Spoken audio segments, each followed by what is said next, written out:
диктатураға қарсы тұрамыз. Мынау Эрнису Айбек сияқты сотторду кейінгі келген президентке, кейінгі келген билікке иллюстрация жолымен олардың барлығын тазалап жазаға тарта тұрғанды біз талап қылышымыз керек. Анткени эмне үчүн улам келген президенттер оңолбойт? Анткени бир дагы президент, бир дагы соттор ушинтип жазаға тартылбагандан айынан алар биринен бири ашып мындай диктатор болгонго мындай жетише алышат да. Ошондуктан бул мен дагы бир жолу кайталап коеюн, эң өкүнүчтүүсү Орусиянын жарандары көрсөтмө менен Кыргызстандын белгилүү саясатчысын каматып атканы абдан мындай өкүнүчтүү. Ошондуктан мен Текебаев менен кошо бүгүн мындан ары биз адилеттүүлүктү, мыйзамдуулукту күтүүгө болбой калды. Анткени ошол 25 жылдан бери адилеттүүлүк үчүн күрөшүп келаткан кишини ушундай жалган көрсөтмө менен камаганы өкүнүчтүү. Буга элдин баардыгы кайдыга карап жаттабаш керек. Анткени бүгүн бул киши, эртең дагы бирөөсү ушундай мындай саясий куугунтуктар менимче токтобойт. Президент үйрөткөндө эмнени айтып атасыз? Саясатта партиянын артында эмне болуп атат?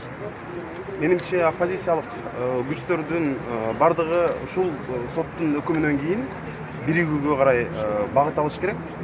Бул эми мына 20-октябрга чейин митингдерге тыюу салганы, монтип саясий оппоненттерди камап таштаганы бул өздөрүнөн өздөрү ушул бийлик чыгарган талапкердин жетиштүү элден колдоо таппаганын сезип туруп, мына ушундай жолдорго барып атат деп айтамын да мен.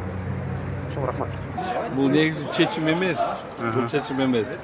Бул деген мындай да, сегодня мындайча айтканда биздин азыр окуган приговорду, буну просто немотивированный приговор деп коет да юриспруденцияда. Бул деген мындай бир мотивацияны кыла алган жок. Анткени деген бир малейший даже бир преступлениенин эпизодун доказывать ете алган жок. Бул өтө күлкүлүү приговор болду, өтө күлкүлүү. Анан кийин бул жөн эле предъявленное обвиненияны эле коштуруп эле окуп алып туруп эле, анан күнөөсүнүн баары табылды деп койду да, бул башка эчтеке айта алган жок. 1 грамм эчтеке. Вообще даже билбейм, бул приговор жөн эле историяда кала турган эле приговор болуп калды. Бул эми Маевскийдин Модиндин берген көрсөтмөлөрүнүн негизинде эле окуп койду да, туурабы? Ошондо менен эле Маевскийдин эле көрсөтмөсүн эле окуп койду да, ошону деп чын ошондой болгон деп туруп эле ошону коюп койду да, болду. Скажите, пожалуйста, вы будете обжаловать этот приговор? Ну, естественно, будем До второй обжаловать. инстанции Текебаев может продолжать свою регистрацию в качестве кандидата? Да, пока существует презумпция невиновности. В ЦИКе очень неправильно трактуют. Есть такое, они, уважаемый там доктор один, говорит, что заключенный под стражей. Он не заключен под стражей, он ограничен в свободе. Поэтому приговор еще не вступил в законную силу. И согласно тому, что есть статья презумпции невиновности, где четко гласит черный по белому, если вина еще не доказана приговором суда, вступившим в законную силу, то он не является еще судимым. На сегодняшний день Эмирек Черкесович не является судимым, так как данный приговор суда, он не вступил в свою законную силу. Только по вступлению в законную силу оно может иметь такую роль. А дело в том, что сколько времени, дело в том, что сейчас дается 10-дневный срок на обжалование данного решения в апелляционном порядке. Мы, соответственно, обжалуем. Но я так думаю, что, скорее всего, мое мнение, обжалует прокуратура за мягкостью приговора. И чтобы быстрее это дело перетащить туда, они завтра же его обжалуют, что мягкий приговор был, просим дать выше. И это шоу продолжится уже в городском суде, в Бишкекском городском суде. И так, думаю, наверное, в течение недели они пока быстренько идут осудят. судебные процедуры во второй инстанции, решение первой инстанции, оно не вступает в законную силу? Нет.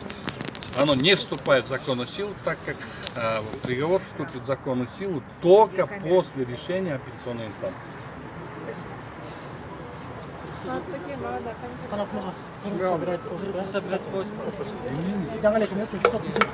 жалпы жанагы орусчаны кыргызчасын алып алам.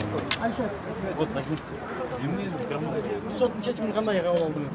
Соттун чечими деген болбогон чечим, анткени бир мотивацияны келтире алган жокпуз.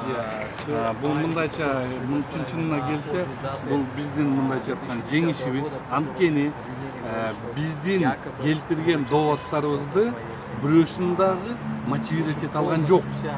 Колунан келген жок. Анткени бүт ар бир эме эпизод биз боюнча полностью жокко чыгарылган.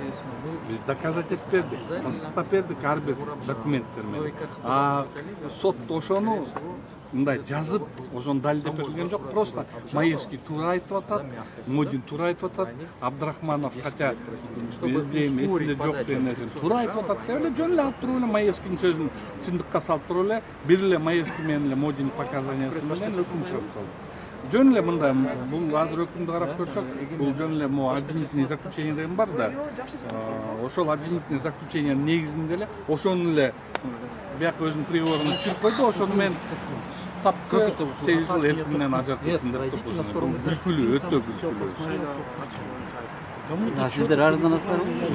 Соответственно, бизде эмебиз бар, закон менен предусмотренный срокторубуз бар, ошол негизинде биз апелляциялык арыз менен ички шаардык сотко кайрылабыз.